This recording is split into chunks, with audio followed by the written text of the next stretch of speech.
आज के online class में सभी बच्चों का हार्दिक स्वागत और अभिनंदन है। आज हम कक्षा 11 में संग्रहित काव्य खंड के अंतर्गत कबीरदास द्वारा विरचित पदावली का अध्ययन करेंगे। इससे पूर्व वाले वीडियो में हम पदावली के 2 पदों का अध्ययन कर चुके हैं। आज हम तीसरे और चौथे पद का अध्ययन करेंगे। तो आइए सबसे पहले हम तीसरे पद को देखते हैं। तीसरा पद, संतों भाई आई ज्ञान की आंधी रे, भ्रम की टाटी सभे उड़ानी, माया रहे न बांधी रे, दूचिते की दोई थूनी गिरानी, मोह बलिंडा टूटा, तृष्णा छानी परी घर ऊपर, कुबुद्धि का भांडा फूटा, जोग जुगत करी संतो बांधी, निर्चे चुए न पानी, कूड़ कपट काया का निकसया, हर की गति जब जानी, आंधी पीछे जो जल बूढ़ा, प्रेम हरिजन भीना, कहें कबीर भान के प्रगटे, उदित भयातम खीना। तो सबसे पहले हम इसमें प्रसंग की चर्चा करेंगे, क्योंकि संदर्भ जो है पिछले वाले वीडियो में आपको बता दिया गया है। तो प्रसंग देखेंगे, इसमें व्याख्या देखेंगे और काव्य सौंदर्य पर चर्चा करेंगे। तो सबसे पहले देखेंगे प्रसंग। प्रस्तुत पद में कबीरदास जी ने ज्ञान की प्राप्ति होते ही मोह पर आधारित समस्त जो सांसारिक विकार होते हैं, सांसारिक मोह माया होती है, वह नष्ट हो जाते हैं। साधक को आत्मा और परमात्मा का साक्षात्कार हो जाता है। इसी तथ्य को कबीरदास जी ने झोपड़ी और आंधी के रूपक के द्वारा स्पष्ट करने का प्रयत्न किया है। तो आइए देखते हैं प्रस्तुत पद की व्याख्या को। संतों भाई आई ज्ञान की आंधी रे, भ्रम की टाटी सबे उड़ानी, माया रहे न बांधी रे। कबीरदास जी ज्ञान का महत्व बताते हुए कहते हैं कि हे भाई साधुओं, ज्ञान की आंधी आ गई है, भ्रम की टाटी सबे उड़ानी, माया रहे न बांधी रे। कह रहे हैं कि जिस प्रकार आंधी आने पर आड़ के लिए लगाई गई जो टाटियां होती हैं, पर्दे होते हैं, आंधी आने पर वह क्या करते हैं, उड़ जाते हैं। उसी प्रकार ज्ञान उत्पन्न हो जाने पर मेरे सारे भ्रम क्या हुए, नष्ट हो गए। अब मैं वास्तविकता और अवास्तविकता का भेद समझने लगा हूं। माया रहे न बांधी रे, अब माया रूपी रस्सी भी टूट गई है। अर्थात कहने का तात्पर्य यह है कि माया के जो समस्त बंधन थे, वह समस्त बंधन समाप्त हो गए हैं। एक बार और देखेंगे। संतो भाई आई ज्ञान की आंधी रे, भ्रम की टाटी सबे उड़ानी, माया रहे न बांधी रे। प्रस्तुत पद में कबीरदास जी ज्ञान का महत्व बताते हुए कहते हैं कि हे भाई साधुओं, ज्ञान की आंधी आ गई है। जिस प्रकार आंधी आने पर आड़ के लिए लगाई गई जो टाटियां होती हैं या पर्दे होते हैं, जब तेज आंधी आती है तो वो पर्दे या टाटी जो है उड़ जाती है। ठीक उसी प्रकार ज्ञान के उत्पन्न हो जाने पर जो मनुष्य के अंदर जो भ्रम होता है, वह सारे भ्रम क्या होते हैं, दूर हो जाते हैं, नष्ट हो जाते हैं। और उस समय वह मनुष्य वास्तविकता और अवास्तविकता का भेद समझने लगता है कि क्या सही है और क्या गलत है। माया रहे न बांधी रे। और ऐसा हो जाने पर माया रूपी रस्सी भी टूट गई। अर्थात कहने का तात्पर्य यह है कि माया के जितने भी बंधन थे, वह सब बंधन टूट गए।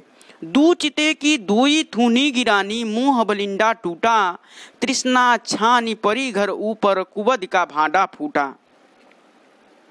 आगे कबीरदास जी कहते हैं कि जैसे प्रबल या तेज आंधी के वेग के कारण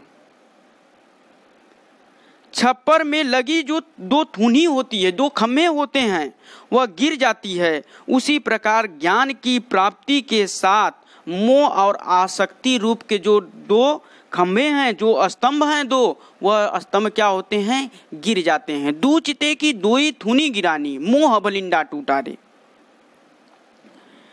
कबीरदास जी कह रहे हैं कि जैसे ही तेज आंधी आती है तो तेज आंधी के वेग के कारण छप्पर में जो थूनी लगी होती है वह दोनों थूनी क्या करती है, गिर जाती है। ठीक उसी प्रकार ज्ञान की प्राप्ति हो जाने के बाद मोह और आसक्ति रूप के जो स्तंभ होते हैं वह स्तंभ भी ढह जाते हैं, गिर जाते हैं। अर्थात कहने का तात्पर्य यह है कि मोह और तृष्णा के समाप्त होते ही सांसारिक अहंकार भी समाप्त हो जाते हैं। तृष्णा छानी परी घर ऊपर कुबद का भांडा फूटा। करें जैसे ही छप्पर के गिरने से झोपड़ी के भीतर रखे हुए बर्तन क्या करते हैं, फूट जाते हैं। कहना कि जैसे ही छप्पर क्या करता है, गिरता है और उस झोपड़ी के अंदर जितने भी पात्र या बर्तन रखे जाते हैं वह क्या करते हैं, फूट जाते हैं। उसी प्रकार सांसारिक अहंकार के समाप्त होते ही मेरी दुर्बुद्धि रूपी वासनाएं जो थीं वह समाप्त हो गईं। अर्थात जब तृष्णा ही नहीं रही तब इच्छा कैसी। अर्थात सारी हमारी जो तृष्णा थी, सारी जो हमारी प्यास थी वह बुझ गई और सारे मोह जो थे वह खत्म हो गए। जब ज्ञान की प्राप्ति हुई तो संतों ने वास्तविकता को क्या किया, समझ लिया। कबीरदास जी कहते हैं कि जैसे ही ज्ञान की प्राप्ति हुई, जो सज्जन व्यक्ति थे, जो संत थे, वह वास्तविकता को समझ लिए। अब वे समझ गए कि ये जो बाहरी छप्पर है, ये जो मोह माया है, वह मोह माया क्या है, व्यर्थ है। जोग जुगत करी संतो बांधी निर्चे चुए न पानी कूड़ कपट काया का निकसया हर की गति जब जानी। आगे कबीरदास जी कहते हैं कि संतों ने योग की युक्तियों और सद्वृत्तियों की सहायता से अपने शरीर रूपी छप्पर का निर्माण किया। जोग जुगत कर संतो बांधी। करें कि आगे कबीरदास जी कहते हैं कि जो संत थे, संतों ने अपने योग के युक्तियों और सद्वृत्तियों की सहायता से अपने शरीर रूपी छप्पर का क्या किया, निर्माण किया। निर्चे चुए न पानी। करें कि इसका कूड़ा करकट तुरंत बाहर निकल आया और अब शरीर रूपी छप्पर में विषय वासना रूपी जल की एक भी बूंद आने की संभावना नहीं रह गई। निर्चे चुए न पानी। करें कि जैसे ही संतों ने अपने उस शरीर रूपी छप्पर का निर्माण किया तो उस शरीर रूपी छप्पर से का निर्माण करते ही जितने भी कूड़ा करकट थे उनको तुरंत निकालकर क्या किया, बाहर कर दिया। और शरीर रूपी छप्पर में जो विषय वासना रूपी जो विकार थे, उन विकार की जो जल की बूंदें थीं, एक भी बूंदें अब आने की संभावना नहीं है।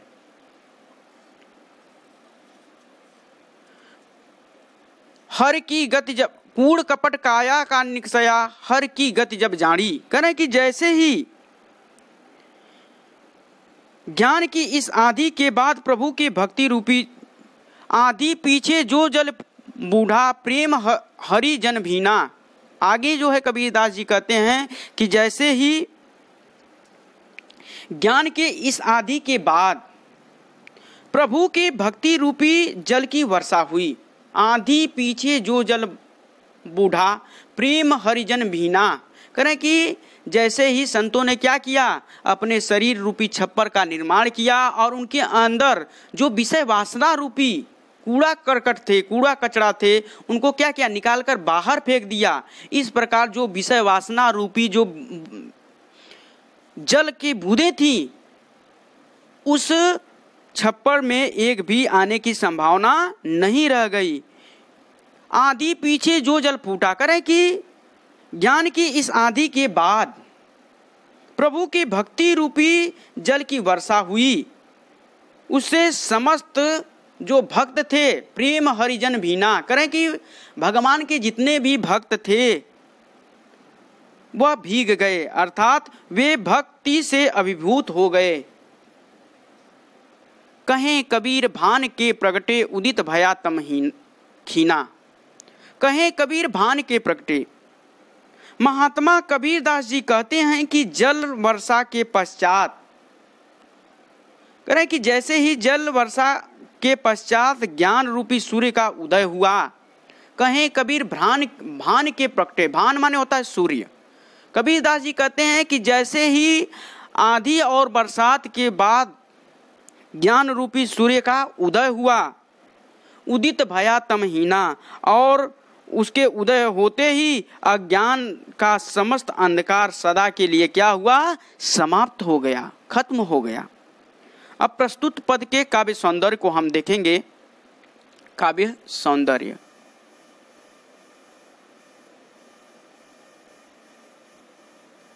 काव्य सौंदर्य को देखेंगे तो प्रस्तुत पद में कबीर के अनुसार ज्ञान और भक्ति दोनों ही साधना के फल हैं। उनके मतानुसार भक्ति और ज्ञान अलग अलग नहीं हैं, बल्कि क्या है, एक ही हैं। ज्ञान प्राप्त होने पर माया से उत्पन्न अज्ञान का नाश होने के का वर्णन बहुत ही आकर्षक ढंग से कबीरदास जी ने इस पद में किया है। इस पद में यदि भाषा की हम बात करें तो इस पद की जो भाषा है पंचमेल खिचड़ी या सधुकड़ी भाषा है। अलंकार सांग रूपक और रूपकात से युक्त अलंकार है। रस जो है इसमें शांत रस का प्रयोग किया गया है, शांत रस का प्रयोग इस पद में किया गया है। गुण जो है प्रसाद गुण का प्रयोग किया गया है और शब्द शक्ति लक्षणा शब्द शक्ति का प्रयोग है। और जो छंद की यदि हम बात करें तो यह गेय पद है, अर्थात गाने योग्य पद है, इसलिए इसमें छंद जो है गेय पद होगा। तो इस प्रकार पदावली के तीसरे पद को हम पढ़ लिए। अब देखेंगे चौथे पद को।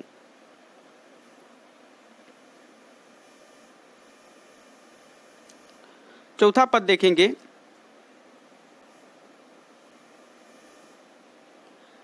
पंडित बाद बदनते झूठा, राम कहाँ दुनिया गति पावे, खाड़ कहाँ मुख मीठा, पावक कहाँ पाव जे दाजे, जल कही तृषा बुझाई, भोजन कहाँ भूष जय भाजे, तो सब कोई तिर जाई, नर के साथ सुआ हरि बोले, हरि प्रताप न जाने, जो कबहू उड़ जाई जंगल में, बहुर न सुरते आणे, साच प्रीति बीसे माया सु, हरि भगतनी सुहासी, कहें कबीर प्रेम नहीं उपजयो, बाध्यों जमपुरी जासी। तो सबसे पहले इस पद के प्रसंग को हम देखेंगे। प्रसंग की चर्चा हम करते हैं। तो प्रस्तुत पद में संत कबीर ने बताया है कि जन्म मृत्यु के आवागमन से मुक्ति पाने के लिए ज्ञान के शब्दों के उच्चारण मात्र से ही काम चलने वाला नहीं है, बल्कि सच्चे मन से भक्त को प्रभु के नाम का स्मरण करना पड़ता है। इसी का वर्णन इस पद में किया गया है। तो आइए इसकी व्याख्या को देखते हैं। इस पद के व्याख्या को देखेंगे।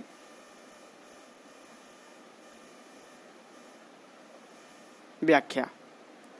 पंडित बाद बदनते झूठा। कबीरदास जी कहते हैं कि विद्वानों का यह बात कहना झूठ है। पंडित माने होता है विद्वान। कबीरदास जी कहते हैं कि जो विद्वान जो यह बात कहते हैं उनका कहना झूठा है। राम कहा दुनिया गतिर पावे, खाड़ कहाँ मुख मीठा। कहने ईश्वर का नाम लेने से व्यक्ति को जन्म मृत्यु के आवागमन से मुक्ति मिल जाती है। कबीरदास जी कहते हैं कि विद्वानों का यह बात कहना झूठ है कि ईश्वर का नाम लेने से व्यक्ति को क्या है, जन्म मृत्यु के आवागमन से क्या मिल जाती है, मुक्ति मिल जाती है। यह जो बात विद्वान कहते हैं यह बात क्या है, सरासर झूठ है। राम कहाँ दुनिया गति पावे, खाड़ कहाँ मुख मीठा। आगे कबीरदास जी कहते हैं कि यदि ऐसा होता तो राम के नाम का मुख से उच्चारण करने के साथ ही व्यक्ति को परम पद प्राप्त हो जाना चाहिए। राम कहा दुनिया गति पावे, कहना कि अगर ऐसा होता तो जैसे ही क्या करता भक्त, जैसे ही उस राम का नाम लेता, उस परम ब्रह्म का नाम लेता और उसके उच्चारण करने के साथ ही व्यक्ति को परम पद की प्राप्ति हो जानी चाहिए और इस प्रकार बड़ी आसानी से वह सारी दुनिया मोक्ष को प्राप्त कर लेगी। लेकिन किंतु ऐसा है नहीं। यदि यह कहने मात्र से ही सब कुछ हो जाए तो खाण कहाँ मुख मीठा। कहना कि खाण का नाम लेते ही मनुष्य का मुंह मीठा हो जाना चाहिए। एक बार और देखेंगे, पंडित बात बदनते झूठा। कबीरदास जी कहते हैं कि विद्वानों का यह कहना झूठ है कि ईश्वर का नाम लेने से व्यक्ति को जन्म और मृत्यु के आवागमन से मुक्ति मिल जाती है। राम कहाँ दुनिया गति पावे। कबीरदास जी आगे कहते हैं कि यदि ऐसा होता तो राम के नाम का मुख से उच्चारण करने के साथ ही व्यक्ति को जो है उस परम पद की प्राप्ति हो जाती, अर्थात उस परमात्मा से उसका क्या हो जाता, साक्षात्कार हो जाता, मिलन हो जाता और इस प्रकार बड़ी आसानी से सारी दुनिया जो है मोक्ष को प्राप्त कर लेती। किंतु ऐसा होने वाला नहीं है। यदि यह कहने मात्र से ही सब कुछ हो जाए तो खाण कहाँ मुख मीठा। कहना है कि यदि यह सब कुछ कहने से हो जाए तो खाण का नाम लेते ही मनुष्य का मुख जो है मीठा हो जाना चाहिए। पावक कहा पाव जो जय दाजे। कहना पावक आग कहने से ही पैर जल जाना चाहिए। जल कही तृषा बुझाई और जल कहते ही प्यास बुझ जानी चाहिए। भोजन कहाया भूस जय भाजे। कहना है कि भोजन का नाम लेते ही, भोजन का जैसे ही नाम लेते वैसे ही भूख भी मिट जानी चाहिए। तो सब कोई तिर जाई। इस प्रकार नाम मात्र का उच्चारण करके संसार का प्रत्येक प्राणी, करेंगे यदि ऐसा होता तो इस संसार का प्रत्येक प्राणी जो है इस भाव सागर से क्या करता, तैर कर आसानी से मोक्ष को प्राप्त कर लेता। लेकिन ऐसा होता नहीं है। नर के साथ सुआ हरि बोले हरि प्रताप न जाने। आगे जो है उस बात को स्पष्ट करते हैं कबीरदास जी कि नर के साथ सुआ हरि बोले। कह रहे हैं कि मनुष्य के साथ एक जो तोता, सुआ माने क्या होता है, तोता, वह भी राम नाम का स्मरण करता है, हरि शब्द का उच्चारण करता है, हरि प्रताप न जाने। लेकिन उसे जो है उस परमात्मा के बारे में, उस ईश्वर के बारे में थोड़ा भी जानकारी नहीं है, उसके महिमा के बारे में वह नहीं जानता है। जो कबहू उड़ जाए जंगल में बहुर न सुरते आड़े। कह कि जब वह तोता कभी उड़कर जंगल में चला जाता है तब उसे राम नाम का स्मरण नहीं रहता, इसलिए वह मोक्ष को नहीं प्राप्त कर पाता है। एक बार और देखेंगे, नर के साथ सुआ हरि बोले हरि प्रताप न जाने, जो कबहू उड़ जाई जंगल में बहुर न सुरते आड़े। कबीरदास जी आगे कहते हैं मनुष्य के साथ उसका पिंजरे में बंद पालतू तोता भी राम राम बोलता है, किंतु वह राम अर्थात उस परम ब्रह्म की महिमा को नहीं जानता है। जो कबहू उड़ जाए जंगल में बहुरे न सुरते आड़े। करें कि जब कभी वह अवसर पाकर जंगल में उड़ जाता है, बहुर न सुरते आड़े, सुरते माने होता है स्मरण होना। कह रहा है कि जब कभी वह अवसर पाता है और जंगल में उड़ जाता है तब उसे राम नाम का स्मरण नहीं आता, इसलिए वह मोक्ष को नहीं प्राप्त कर पाता है, क्योंकि वो भी तो राम नाम का स्मरण कर रहा है, उसे भी मोक्ष मिल जाना चाहिए। इसीलिए कबीरदास जी कह रहे हैं कि केवल राम नाम के स्मरण से ही मोक्ष की प्राप्ति होने वाली नहीं है। मोक्ष की प्राप्ति तभी संभव है जब भक्त क्या है, सच्चे मन से प्रभु के नाम का स्मरण करेगा। साची प्रीत विषय मायासु हरि भक्तन सो हासी, कहें कबीर प्रेम नहीं उपजयो बांधो जमपुरी झांसी। आगे जो है कबीरदास जी कहते हैं कि मुझे भगवान ने के उन भक्तों पर हंसी आती है। हरि भक्तिन सुहासी, कबीरदास जी आगे कहते हैं कि हमें जो है भगवान के उन भक्तों पर हंसी आती है जो पिंजरे में बंद तोते की भांति केवल राम नाम का उच्चारण करते हैं, और वे राम नाम का उच्चारण अपने मुख से करते अवश्य हैं, किंतु उनका राम से सच्चा प्रेम नहीं होता है। उनका सच्चा प्रेम तो सांसारिक विषयों के प्रति होता है। सच्चा प्रीत विषय मायासु, कबीरदास जी कहते हैं कि मुझे जो है उन भक्तों पर हंसी आती है जो पिंजड़े में बंद तोते की भांति क्या करते हैं, केवल राम नाम का जाप करते रहते हैं, किंतु वास्तविक रूप से वह जो है राम नाम का स्मरण नहीं करते हैं।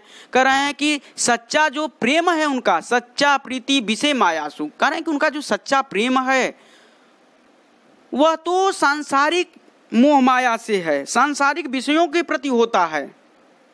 ऐसे में भला उनका उद्धार कैसे संभव है। कहना है कि जिस व्यक्ति के मन में प्रभु के प्रति सच्चा प्रेम उत्पन्न नहीं होता वह साधारण मनुष्य की भांति जन्म मरण के बंधनों में बंधकर यमलोक जाता है। कहें कबीर प्रेम नहीं उपजयो बांधो जमपुरी झांसी। कबीरदास जी कहते हैं कि